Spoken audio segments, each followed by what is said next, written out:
In Lecture 5, we will begin to discuss some equilibria involving solubilities. If you recall from Lecture 1 of Module 2, we made the following statement. Although sodium chloride dissolves readily in water to make an aqueous solution of sodium chloride, solid silver chloride does not dissolve in water to any appreciable extent. We can now use equilibrium principles to quantify the limited solubility of what we would normally call insoluble ionic compounds or salts like silver chloride and examine factors that can increase or decrease their solubilities in aqueous solution. You might be thinking, Module 6, we've been talking about acids and bases, about pHs and titration curves. Why are we suddenly talking about solubilities in this module? Well, for two reasons. One, at this point in the course, we've had a lot of experience working with equilibrium situations, and solubilities involve equilibrium situations. Solubilities also involve thinking about what would make salts, ionic compounds, more or less soluble. One of those factors is the acidity or basicity of the solutions, in other words, the pH. So since we have some equilibrium background and we're becoming a little bit more well-versed in pH and what that means, we're ready to talk about the solubility of ionic compounds in a lot more detail. Let's go back to talking about silver chloride. The CRC, which is the Handbook of Chemistry and Physics, lists the solubility of silver chloride, which is a white solid, as only being 0.00019 grams in 100 grams of water at 25 degrees C. That's what earns it the insoluble in water label.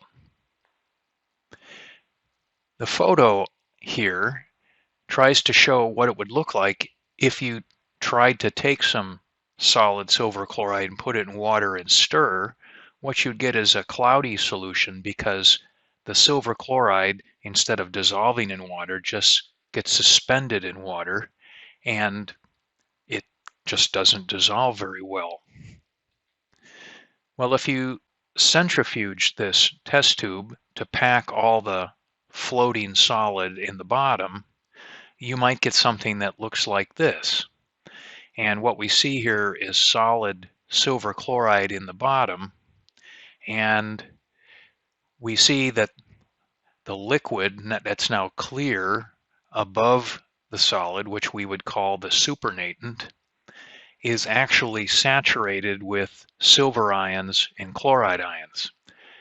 Now you might ask, how can that be when we just said that silver chloride is considered insoluble and hardly any dissolves in water? Well, what we're saying is, yes, this, quote, saturated solution wouldn't contain very much silver ion or chloride ion, because remember, silver chloride is considered insoluble. However, after equilibrium is reached between the solid and a tiny amount of dissolved silver chloride, there is some silver and some chloride present in the solution. Now, there's hardly any, but we say this supernatant above the solid is saturated with silver ion and chloride ion. Again, not implying that the concentration of silver and chloride ions are large. We're just saying that the solution contains as much as it can tolerate. So we can use our expertise in handling equilibrium processes to predict the admittedly small solubility of compounds like silver chloride under various conditions. Well, Let's try to calculate the solubility of silver chloride in pure water using equilibrium principles. So again, I bring back this photo that shows that there's a tiny amount of dissolved silver and chloride ions in equilibrium with the solid silver chloride. Again, we would look at this and say silver chloride's just not soluble in water. Well, it's actually soluble to a very limited extent, and it's such a limited extent that we consider it insoluble. But we're going to go after the actual concentration of silver ion and chloride ion in solution, try to get a handle for the actual solubility of silver chloride.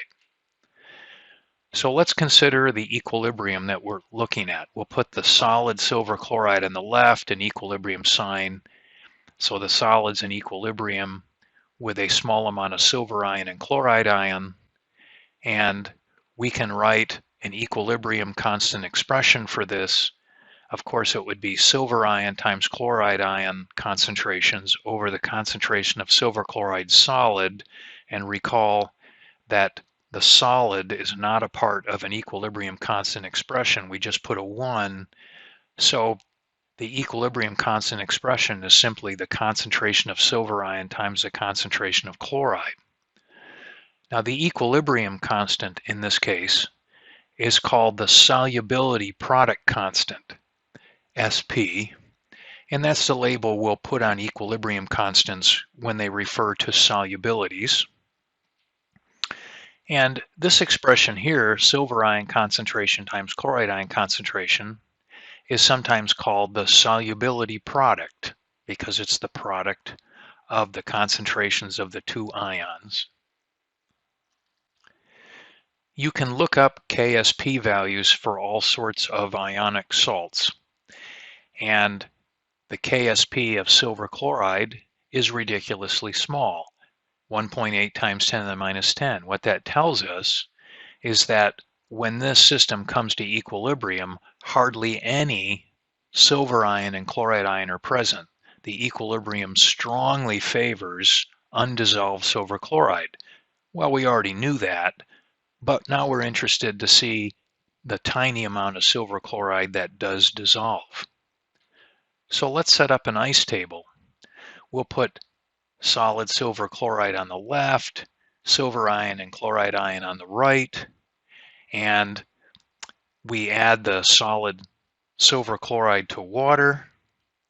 Remember, we don't put anything underneath a solid in an ice table.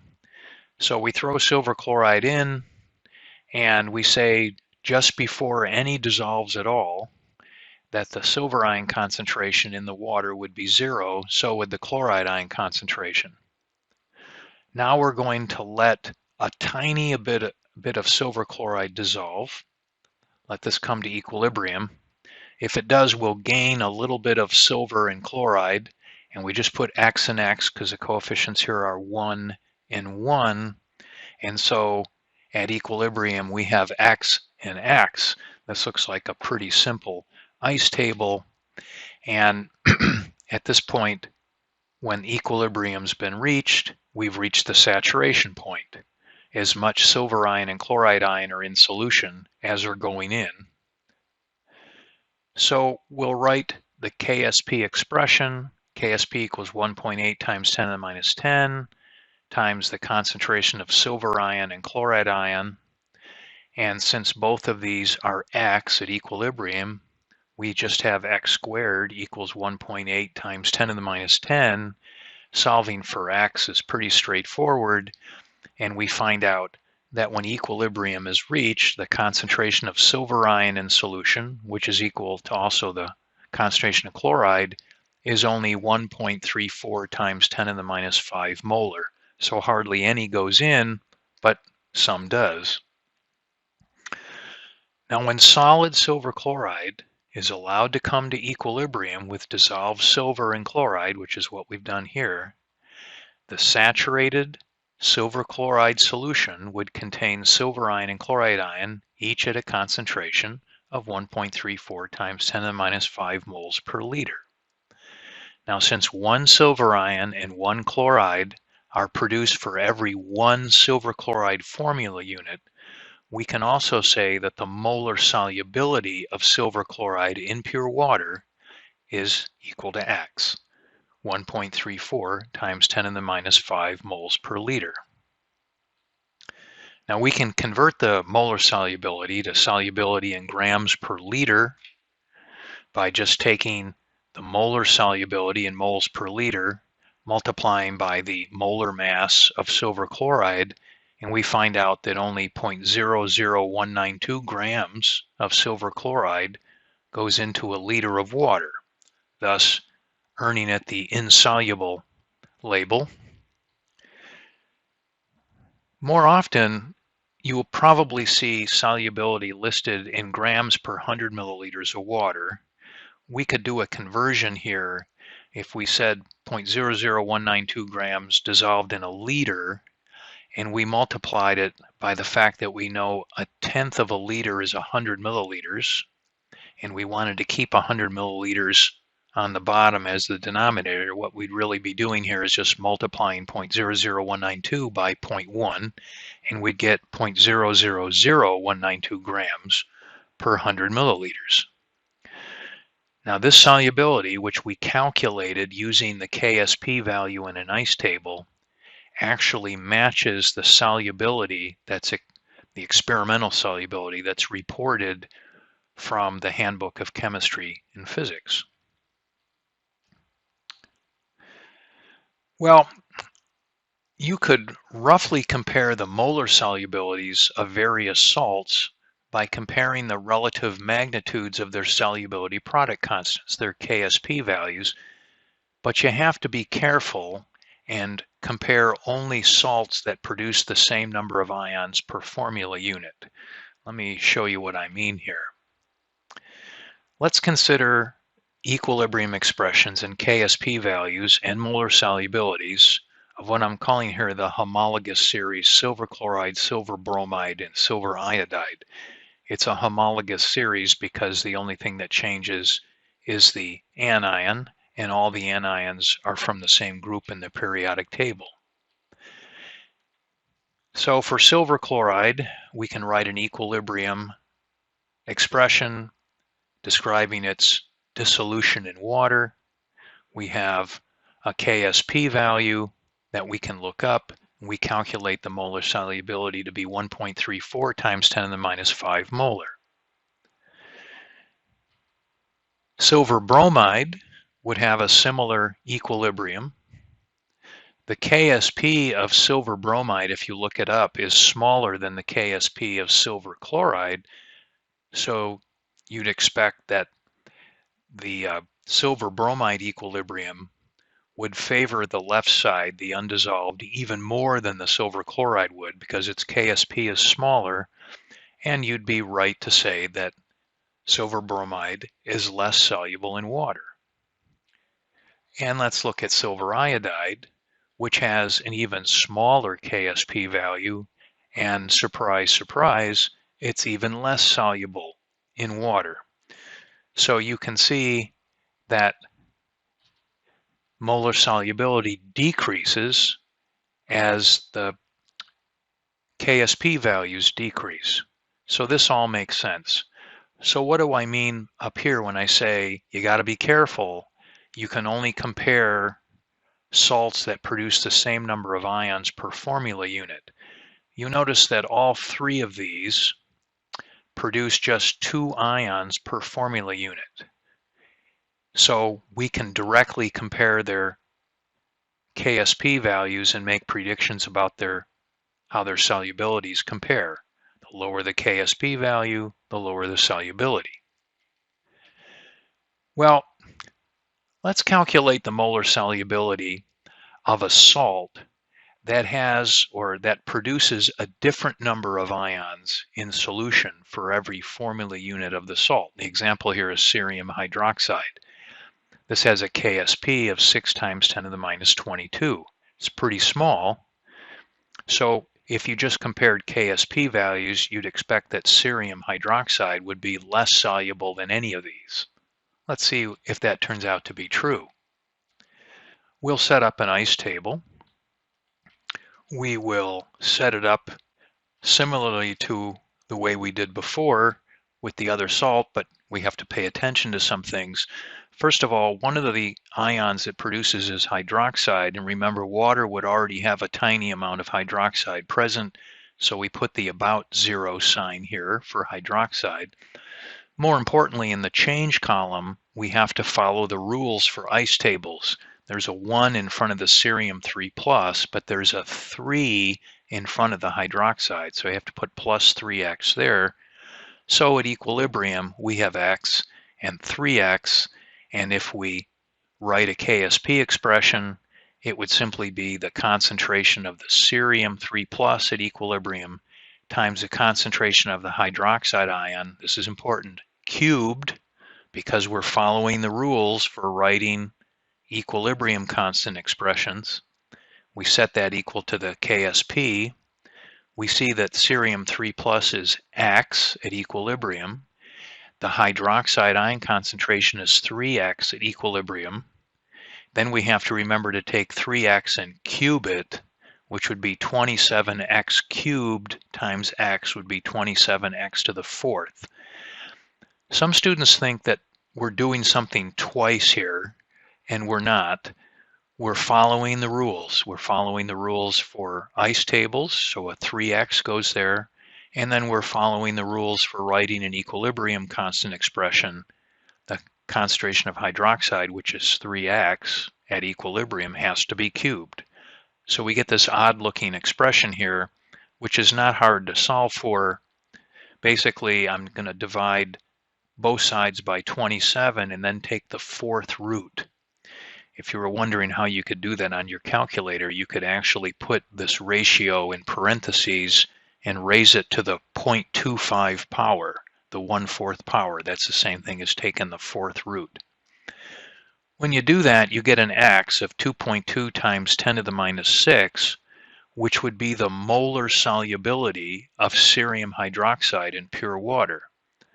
Because every time a cerium 3+ appears, it's because one cerium hydroxide formula unit has dissolved. So X would represent the solubility of the cerium hydroxide. Well, interestingly, you'll note that the molar solubility of cerium hydroxide is actually higher than that of silver iodide or silver bromide. It would actually be less soluble than silver chloride, but more soluble than the other two. It would go right here in this table. So despite the fact that cerium hydroxide has the lowest KSP at all, it's not the least soluble. And the reason is because cerium hydroxide splits into 4 ions. So when you calculate its molar solubility, you may get a different result than you think. So again, to review, go ahead and use KSP values as kind of an estimate of how insoluble something is, but it's really only safe to make that direct comparison or that direct correlation is when you're comparing salts that produce the same number of ions in solution.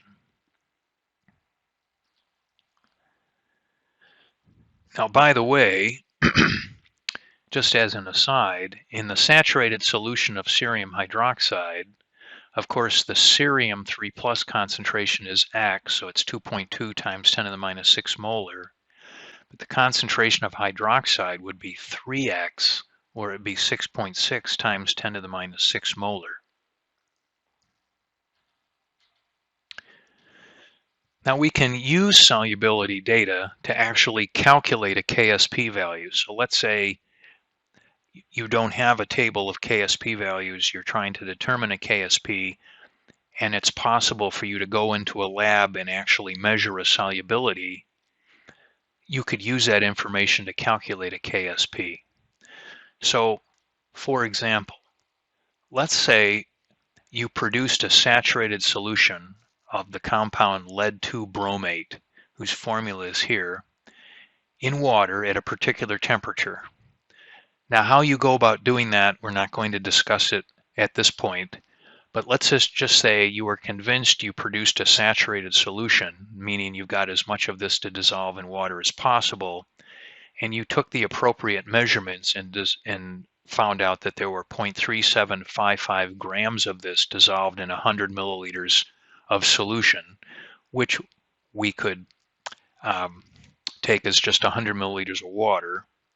But anyway, can we use this information to calculate the KSP of this salt under these conditions?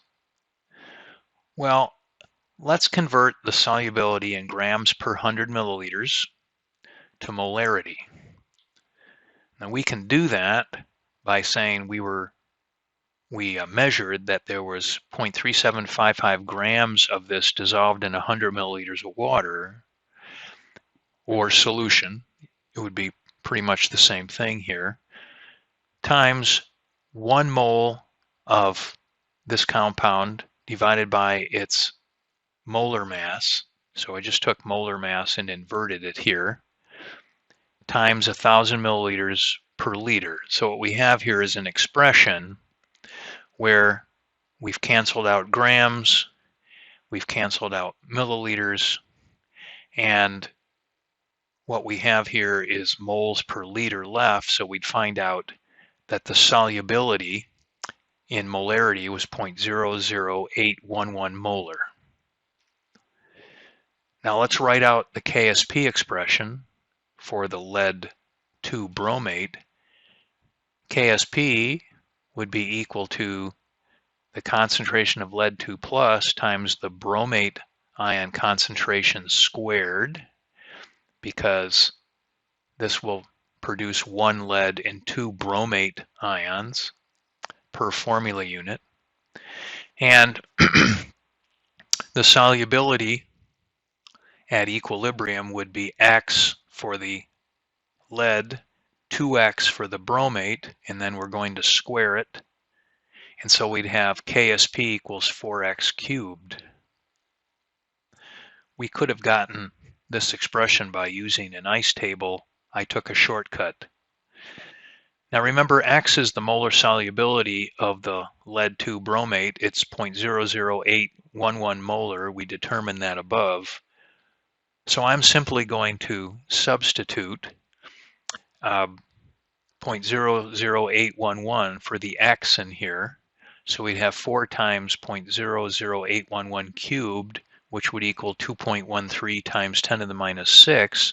So that would be the KSP value of lead 2 bromate that we solved for or found experimentally.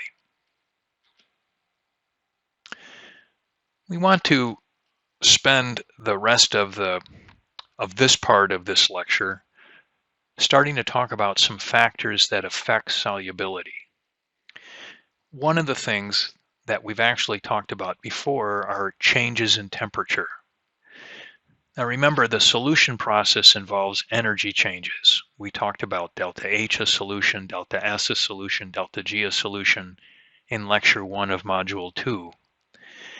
Now in addition, you have to remember that equilibrium constants, which would include KSP values, are temperature dependent. So therefore, changes in temperature oftentimes have noticeable effects on solubilities. We've seen this chart before, and we want to remind ourselves of a few things about this.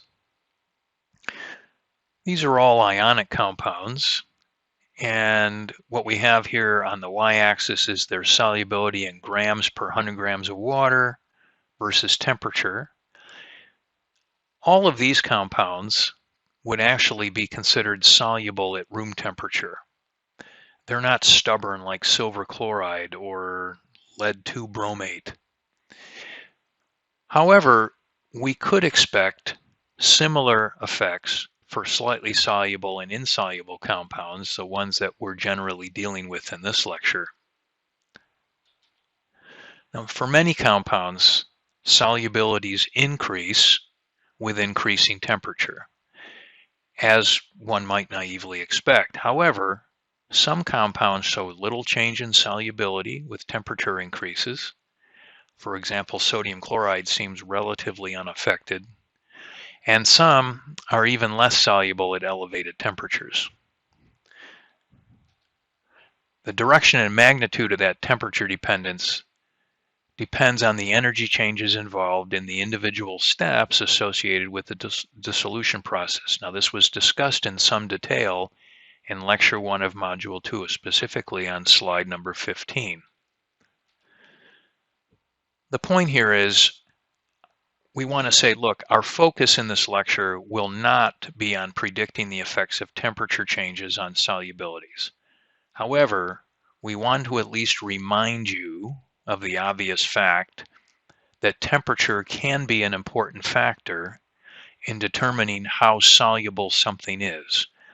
So, for example, even a very insoluble compound might increase its solubility if we simply heated the solid and the liquid together, the solid and the water, maybe more would go in. The rest of this lecture will focus on how the presence of other compounds in solution can have significant effects on solubilities, which includes the effect of changing pH.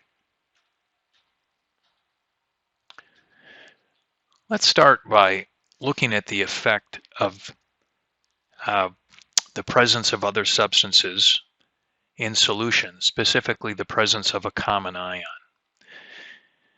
Now, in a previous example, we calculated the solubility of silver chloride in pure water to be quite low, 1.34 times 10 to the minus 5 moles per liter, or this ridiculously small number of grams per 100 milliliters. Now, what if, instead of pure water, we attempted to dissolve silver chloride in a solution that already contains 0.122 molar sodium chloride? Let's calculate the solubility of silver chloride in this 0.122 molar sodium chloride solution. So instead of trying to get silver chloride to dissolve in just pure water and being disappointed, we'll try to dissolve it in a water that's already 0.122 molar in sodium chloride. So we'll see what happens with the solubility of silver chloride in the presence of sodium ions and chloride ions. Now, we might expect silver chloride to have a more difficult time dissolving in a solution of sodium chloride, since the silver chloride would be attempting to put chloride ions into a solution that already had chloride ions in it from the sodium chloride. We can use an ice table to try to calculate this effect. So in our ice table, we see nothing new. We see silver chloride equilibrium, and we cross out silver chloride solid in the table. At the beginning, we'd have no silver ions. However, initially, we do have chloride ions, 0.122 molar chloride ions from the sodium chloride. And the sodium ions here are just spectators. What we're worried about is the presence of the chloride in solution. So we start out with 0.122 molar chloride. We then have X's in the change column, as we should. So at equilibrium, we have X for the silver ion, but we have 0.122 plus X for the chloride ion. So the chloride ion concentration at equilibrium would be what was there initially plus whatever the silver chloride contributes if it dissolves. We write a KSP expression for the silver chloride, and instead of it being X times X, it's X times 0.122 plus X. Now, if we assume that X is small here compared to 0.122, we could say 0.122 plus X is about equal to 0.122. You should rightfully ask, how do you know to even assume that? There doesn't seem to be some sort of calculation we could do like with weak acids and bases. Well, excuse me, silver chloride's not very soluble in water. It's certainly going to be less soluble in the presence of chloride. X was small to begin with. It's probably going to be smaller now, so this is probably a safe assumption. We're going to go ahead and make that assumption and solve for X. And we get 1.48 times 10 to the minus 9 for X. Now, if you're wondering what would X be if we didn't assume it was small, it turns out that X would be 1.475 times 10 to the minus 9. You can tell me whether or not those are pretty similar numbers. So the molar solubility of silver chloride in a 0.122 molar solution of sodium chloride is 1.48 times 10 to the minus 9 molar. Now compare that to 1.34 times 10 to the minus 5 molar in pure water. So it is incredibly less soluble in the presence of chloride from the sodium chloride solution than it is in pure water. We could convert our new solubility to grams per 100 milliliters. If we did that, we'd get 0.000000212 grams per 100 milliliters, which of course is a ridiculously small number.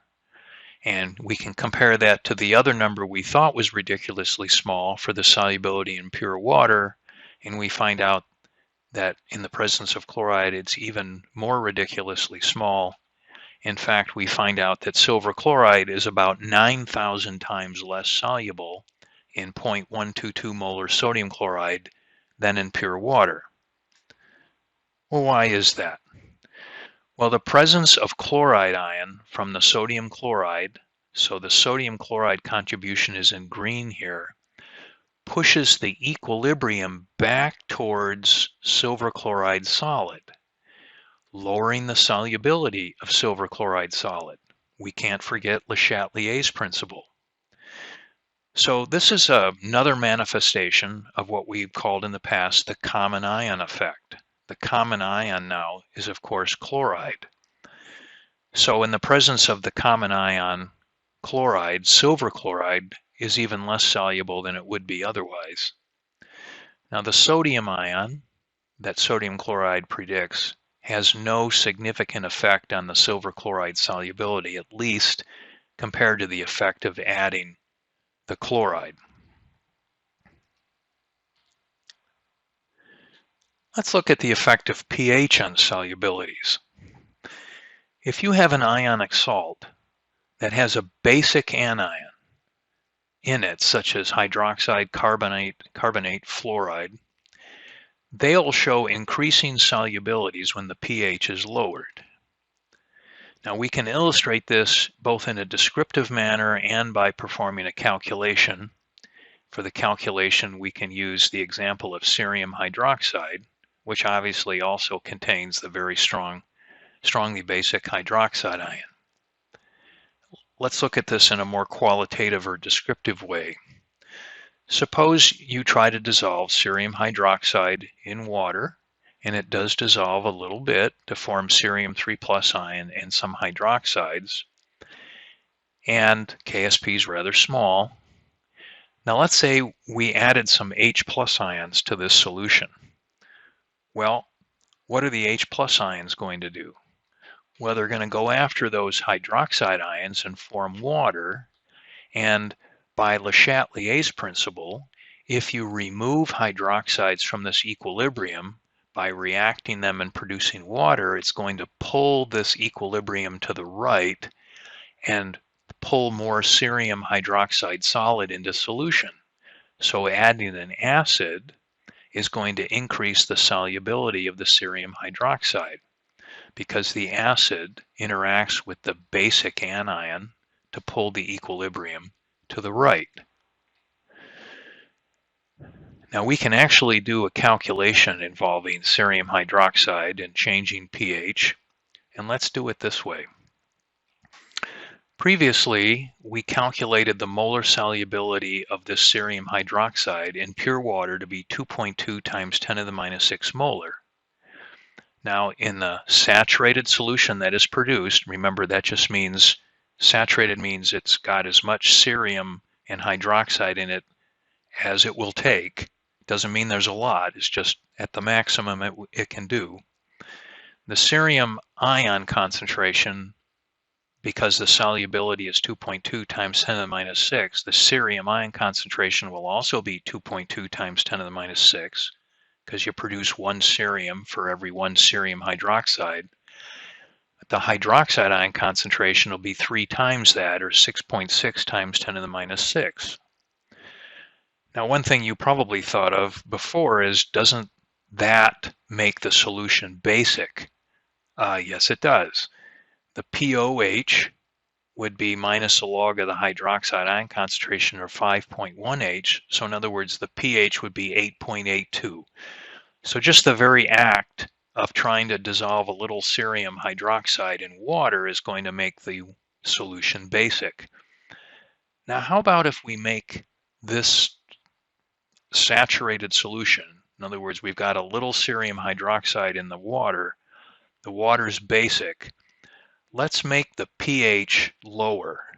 So the way we'll do that is, instead of just adding H plus ions, we're going to state it a little differently. We're going to say, calculate the solubility of cerium hydroxide in a buffer solution where the pH is maintained at 8.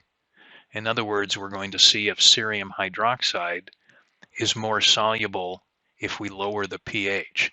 Now, we already know it will be. We're going to try to calculate a number. So if the pH in the buffer is 8, then the hydronium ion concentration is 1 times 10 to the minus 8, and the hydroxide ion concentration would be 1 times 10 to the minus 6. Well, let's set up our ice table, and we put our dashes underneath cerium hydroxide. We put a 0 for cerium 3 plus, but right here we're going to put, for hydroxide ion concentration, 1 times 10 to the minus 6. Well, why is that? Well, because initially, remember, we're taking the cerium hydroxide solid and we're putting it in a buffer that's at pH 8. In other words, a buffer where the hydroxide ion concentration is 1 times 10 to the minus 6. We then fill out the ice table as we should, and then, oh, wait a minute, why do we just have 1 times 10 to the minus 6 molar here and we don't incorporate the 3x term?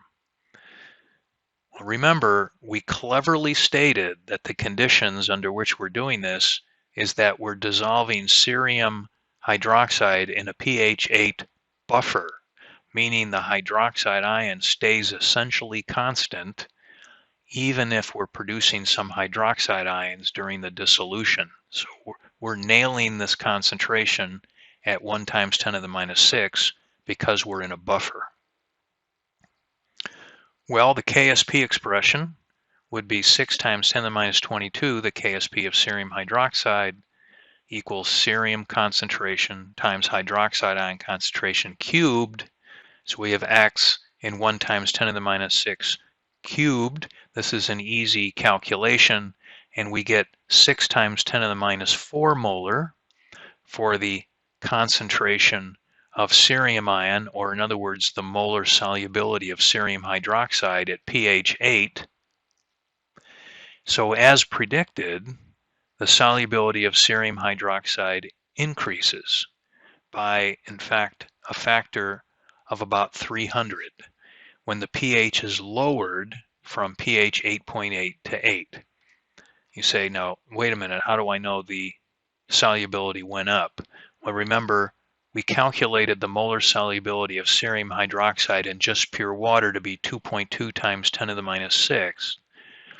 But in the presence of a pH 8 buffer, which is a lower pH than this solution would have, the solubility went up to 6 times 10 to the minus 4 molar. This is a substantially larger number than this.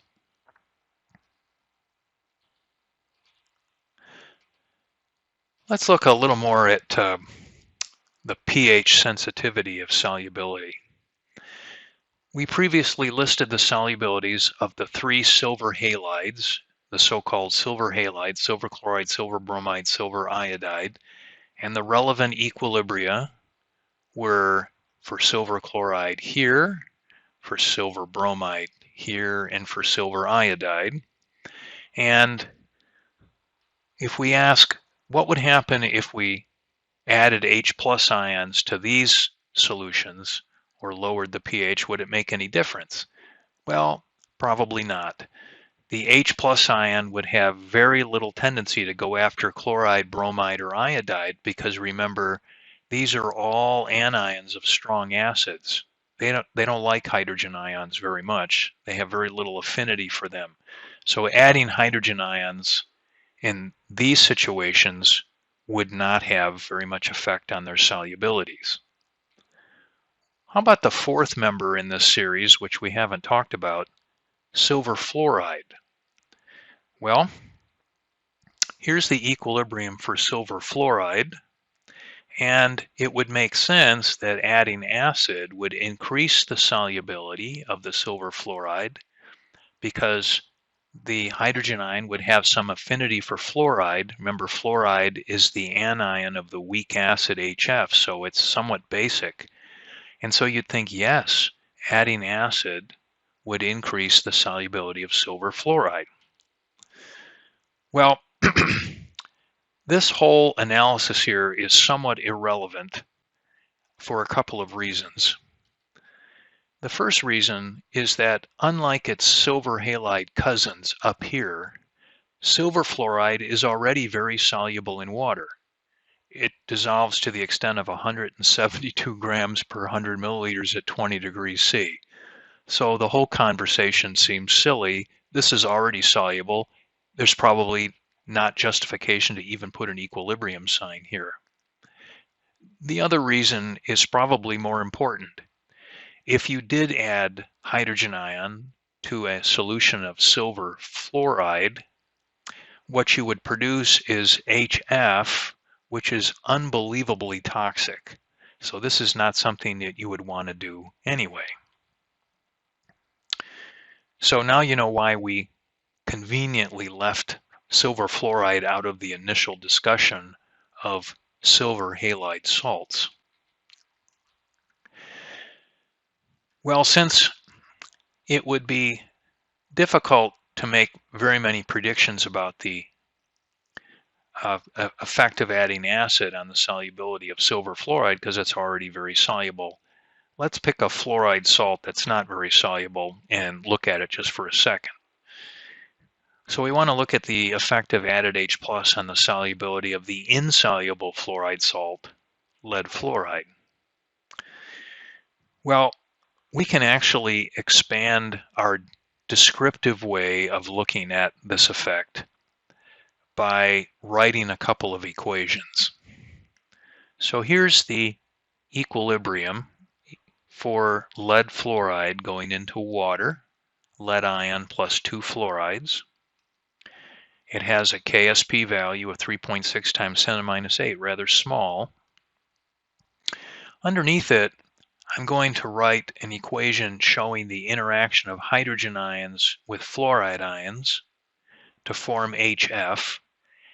I'm going to multiply that equation through by 2. And if we wanted to know what the equilibrium constant was for this, since this equation written here is actually the reverse of the ionization of HF, the equilibrium constant would be the inverse of the Ka of HF. And since we multiplied through by 2, we have to square that. And so we'd get a K value for this reaction here of 2.16 times 10 to the 6. Actually, it's very large, and that makes perfect sense. HF is a weak acid, and it would rather be in this form, HF.